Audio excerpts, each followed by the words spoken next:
So here we have the Mini Cooper 3-door hatchback with the John Cooper Works body kit. On a 70 plate, as you can see. I'm going to start off by showing you inside the boot, and then we'll hop in and run through some controls on the inside of the car from there.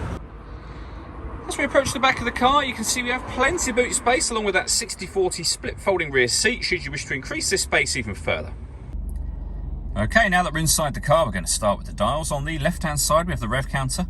We have the speedometer in the middle and the fuel gauge over on the right-hand side. Also in the middle, you can see the total miles to this car there, 7,595.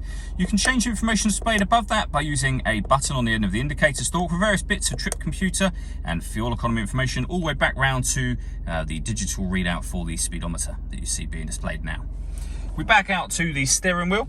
We have cruise control and speed limiter on the left-hand side, and over on the right-hand side, both stereo and phone controls. The phone controls can only be used after you paired the phone up to the car, and that is done over on the central screen just here. You have the phone icon, which once you've entered, you can go down to manage mobile devices, and then you'll be able to connect a new device from there. All of the movement on the screen is all done using these buttons, this dial here. So you can rotate this dial around to move around on the screen. You can push the dial down.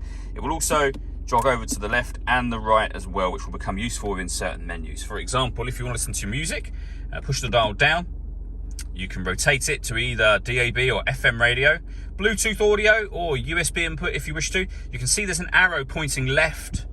Jog the dial over to the left, you'll go back one menu. We've got various different bits of car information, and that's obviously, as I mentioned, where you can pair your phone just there. With the main volume for the stereo.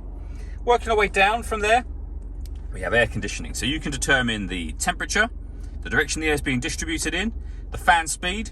The air conditioning's on at the minute, so that's off. Back on again. You can recirculate the air that's in the car. That's a great way of heating it up or cooling it down quickly, depending on the temperature you've set just here. And then we have a rear heated screen underneath that. Below that, we can start and stop the engine with this button. We have got traction control.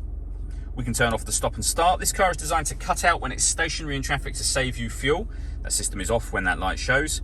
And you can change the driving setup of the car. So you can put the vehicle into sport mode, mid mode, which is your everyday driving, and green mode as well.